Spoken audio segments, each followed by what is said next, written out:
Hey everybody, this weekend I'm heading back to the Upper Peninsula to my real home where I get to work on my backyard Hydrangea Hideaway. So I left it kind of with a couple things empty, so that means I need to pick out some hydrangeas before I go. I didn't realize that when you go other places that they don't have like 45 different types of hydrangeas to choose from. So while I'm here, I need to take advantage of the selection that we have. So let me introduce you to some of the contenders for my Hydrangea Hideaway. Now, when I left the project, I was thinking I wanted to add one of these Love-A-Lot pink hydrangeas. This one gets really big, fluffy flower panicles. And the nice thing about it is it changes color gradually. So you can have like a really dark pink or red, and then kind of a regular pink, and then more white at the top, all in one flower as we get later on in the season. Also super sturdy stems. Like you can tell right now, this is one of the sturdiest stems of any of the hydrangeas that we have. So this is one definitely thinking about. This one here is the Firelight, and you can think of the Firelight maybe a little bit like a Limelight, only gets much darker color, more of a red and burgundy color late in the season, and it blooms way earlier, like almost a month earlier for us compared to the Limelight. And when I talk about the color change of these panicle hydrangeas, realize that that's the Michigan color change. I know if you're in areas where it doesn't cool down at night, late in the season, a lot of times you don't get the same intense color that we get. A lot of times yours will turn brown a little faster, or you get just a little brief blip of color. We tend to get color that lasts a really long time. So we're lucky up here. These are kind of made for our environment. I got some more to show you though. Then there's the Quickfire. This is the original early blooming, early to change color hydrangea, more of a lace cap, but a nice one nonetheless. Kind of gets more of that maroony, kind of darker, richer tones than some of the other ones. I'm also tempted by the Berry White. These are by the same folks who created the Vanilla Strawberry and Strawberry Sundae, which is kind of the miniature version of the Vanilla Strawberry. This one gets great color.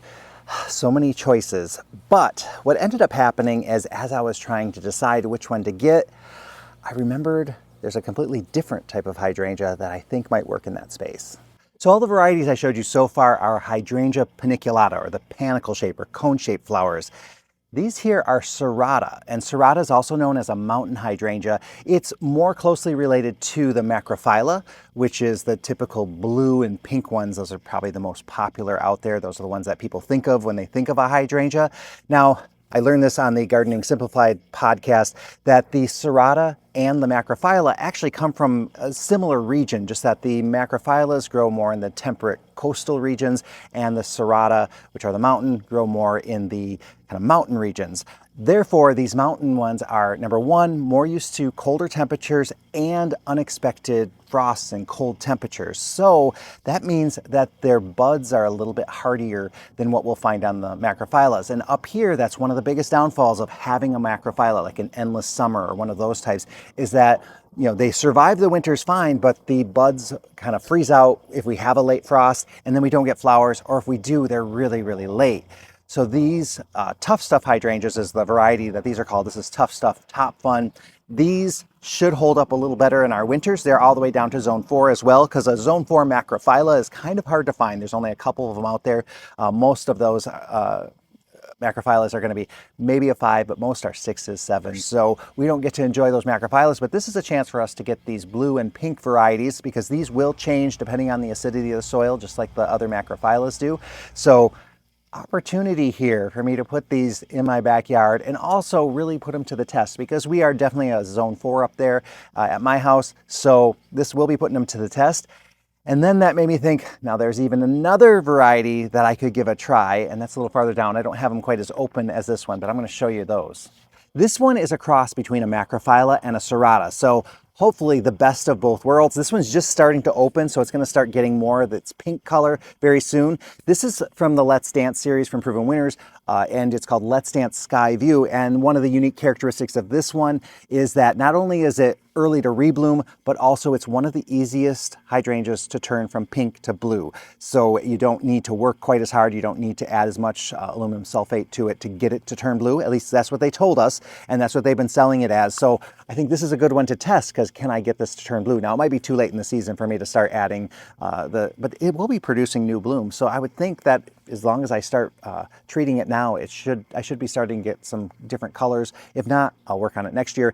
But anyway, the Let's Dance series is a series of Macrophylla, Serrata crosses. So I've had really good luck with the Let's Dance Can Do and the Let's Dance Arriba. Both of those I've grown in grow bags and they've made it through our Zone 5 winters. So that's a really good sign as far as hardiness goes. And boy, the flowers on some of those other ones are huge.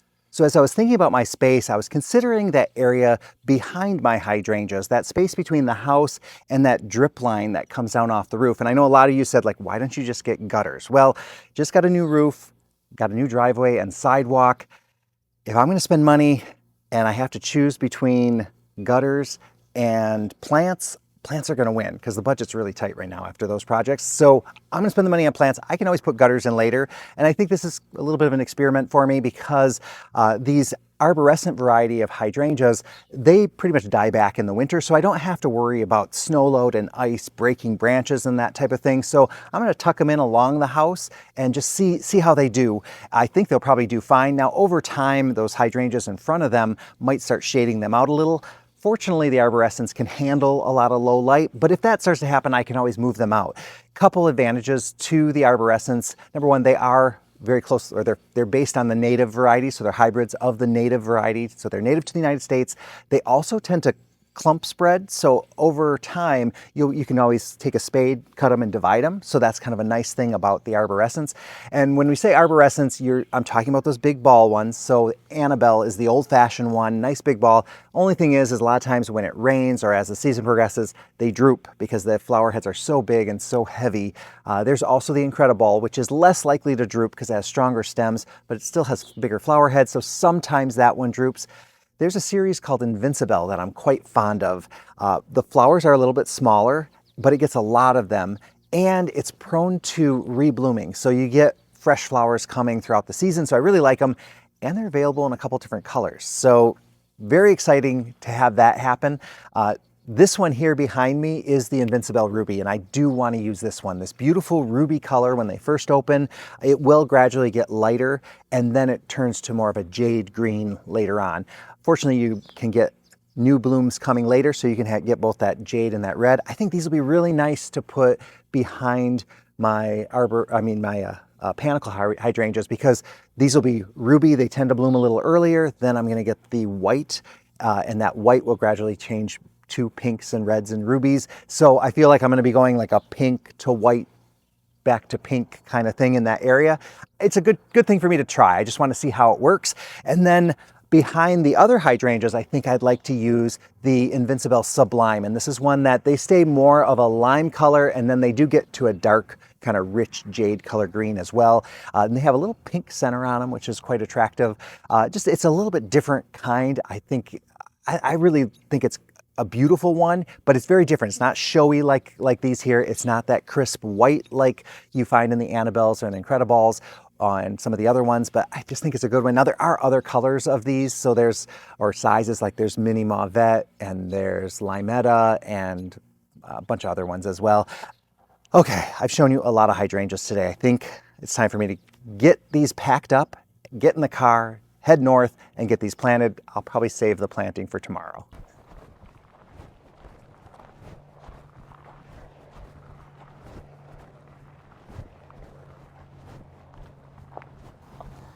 So it's been 14 days since I planted these, and each of the hydrangeas is looking absolutely fantastic. We were very lucky because we had a great mix of rain and sun. I do notice that I've got some spots where I need to kind of work on the mulch, and then there are some spots where I see some of the grass coming up. So it's usually in the spots where these little slots are, so I need to make sure and put some more cardboard down. And then along the edge here, there's a lot of stuff coming up, and I need to keep on that because if I don't, that stuff is going to take over. And then I'm going to put my two hydrangeas in here, fill them with mulch. You can see there's a bit of a gully here where the rain falls, so I can very easily see where the kind of drip line is and where the run line is. So that's very nice. I know that my plants are going to get hit with some of this, but I think it's going to be okay. So this is a good experiment though to see if I'm unhappy with with my choices or if I'm making the right choice. So let me get these planted and then we'll move on to the next part.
So the foundation has been laid for my Hydrangea Hideaway. Have to say, pretty happy with the results.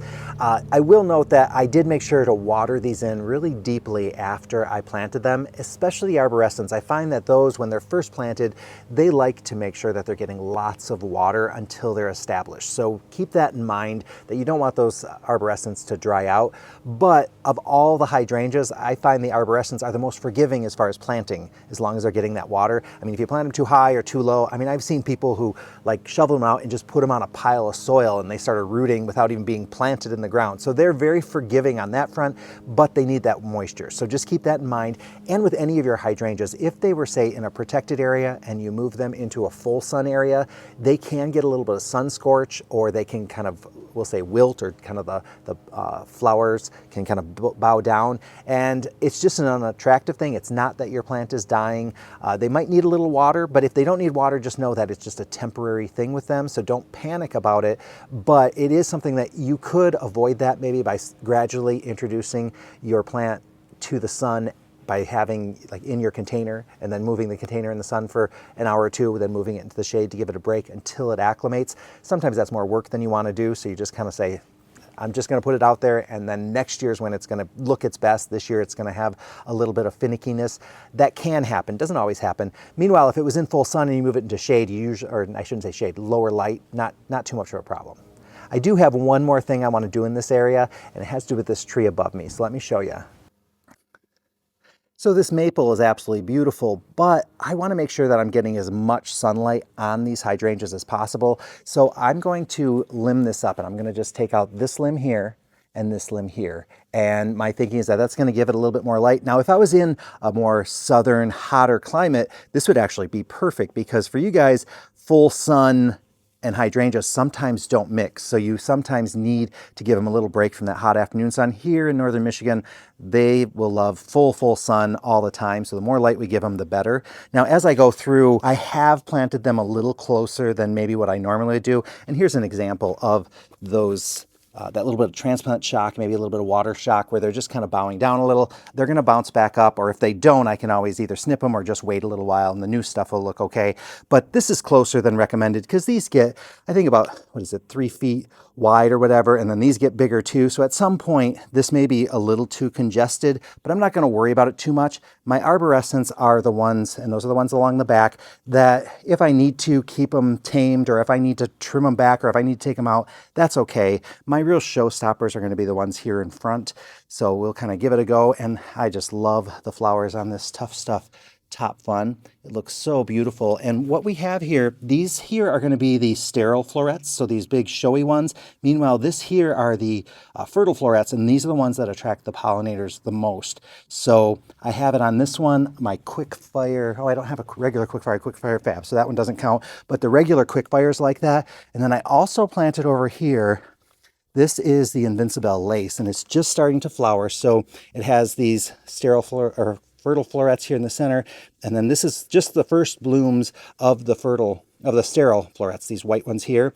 This one gets pretty big, so that's why I put it here. I also pushed it back as far back as I could go against that post, just because I know with the giant Pinky Winky Prime and that one there, hopefully these will really fill out, because I have seen this one get quite large, and it is closest to our native variety, so it just tends to be one of those easy ones to grow, tends to kind of spread out and get nice and big. So, and look at this early evolution. This thing just keeps getting better and better. Like, this looks better than when I planned it by far. So it's really nice to see.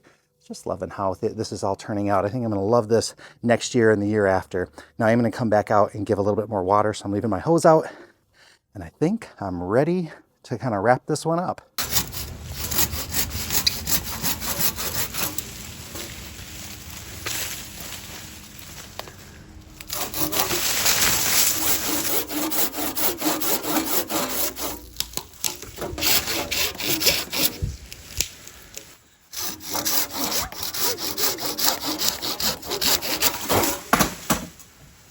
I'm back in Posen at the nursery, and I want to talk about the cost of this project, and I want to discuss what is going on with this hydrangea.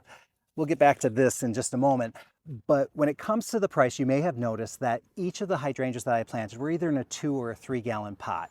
it's a nice size to work with. The plants are usually a decent size and that hole isn't too bad to dig. If you wanted to go a little smaller, you could, especially when you're dealing with like the paniculata and the arborescent variety. So paniculata is the cone shape, arborescent are the ball shape. Those are super cold hardy. They grow relatively fast, actually quite quickly. So they'll catch up pretty fast. Meanwhile, when it comes to the macrophylas and maybe the serratas as well, and this would hold true for the oak leaf hydrangeas, which are the quercifolia, those can grow kind of slow in our area. They're a little more temperamental with the weather, and that's why I have this one here to show you. This is an example of some die-off. So with especially macrophylas and, well, quercifolia as well, they produce their flower buds for the following season on old wood. So this is last year's stick. So when this plant went dormant for the winter, it had flower buds and leaf buds all ready to go. It went dormant, everything seemed great. And then when it came time for it to wake up in the winter time or in the springtime, these branches all died off. This can happen anywhere. It doesn't just happen in the north, but we see quite a bit of this quite frequently. And what ends up happening sometimes is there could be something that happens during the winter, like we might have a really cold winter and that ends up, having branches die back. It's possible that I had it in a container. It may not have gotten enough water, may have gotten too much water. There's a lot of factors, but what's really common is that they go dormant and we can have temperatures like at 0 degrees for 2 months and those flower buds perfectly fine while it's dormant. Then all of a sudden springtime comes along and temperatures are going up, daylight hours are extending, and those plants start coming out of their dormancy. And we can see a lot of times those buds starting to bulge a little bit. We won't see flowers or leaves or anything like that, but we just notice a change in them. Once that starts to happen, they become much more sensitive to the cold. So here, it's very common for us to all of a sudden get a terrible cold snap very late in the season, and that can end up killing off our flower buds. So suddenly, we had, we'll say 25 degrees for 12 hours. That was enough to knock off the whole outside buds of a macrophylla hydrangea. And that means we've lost all those buds that it produced in the springtime. Now, fortunately, not all macrophylla hydrangeas are like the old-fashioned ones where if you lost those buds, you were done for the season. The newer varieties, many of them produce flowers on the new growth as well. So that's what's happening here. All these buds that you see and all these flowers, this is all new growth for the most part. Now, it's possible that these buds were there in the springtime. They were just really, because they're lower down and they're farther in, they may have been more protected from the cold.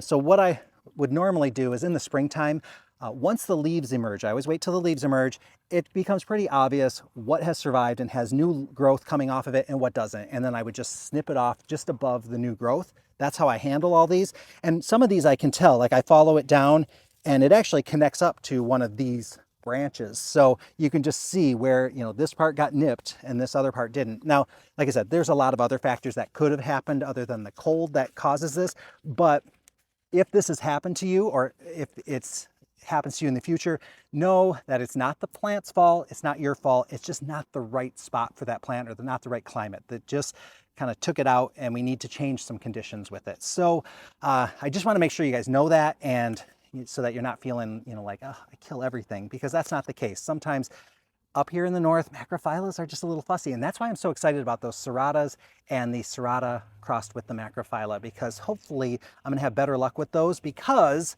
right here behind me, this is a Let's Dance Can Do, and I have another one right over there. These plants are one of those macrophylla serrata crosses. It has been in a grow bag now. This is its 3rd winter that it made it through. And look at it. I mean, it's got tons of blooms coming. It's just starting to bloom here. And I didn't have any freeze out or anything like that. So these are much hardier than a lot of the other, than I've ever had with a macrophylla. I didn't have any cutback. Now I do make sure and take this grow bag and I put it in a very protected spot. So it's away from the wind and it doesn't get really any snow load there. So it's not protected by the snow. The bag doesn't necessarily get protected as well. So, and the fact that it's gone through 3 winters, I think that's a really good sign. And we are officially a 5A, and these are, I think, rated down to a 4. So usually they say in a container, you have to go 3 zones down. I have found that these do pretty good. They can handle a lot more. So very happy with those. So wanted to make sure you knew that. Now let me talk to you about prices. So The average price of my hydrangeas with those 2-gallon and those 3-gallons were $41 per plant. Now, I found them for as low as $25. I found them for as much as $75. Not necessarily the same varieties, but that's kind of the range that I found hydrangeas in. So it is possible to save quite a bit. I specifically chose varieties that I know do well in our area, and I picked, like for the paniculata, I picked varieties that I know bloom a little earlier than some of the older varieties. So like I didn't get a Limelight because Limelights are one of the last paniculata to send up their flower buds. Now it might only be 2 weeks behind some of the other ones, but that 2 weeks is really valuable when you have a really short season. So I like a lot of these new varieties. That's why I went for them. And so that was really important to me to have those early blooming varieties being, you know, kind of in this more northern climate. So let's go over the plants that I did put in there. So when we're thinking about the front row that I had started putting in 2 weeks ago, I had the Early Evolution, that was the small one. Then I had a Limelight Prime, a Pinky Winky Prime, a Bobo, which is a little bit shorter, and then a Quickfire Fab.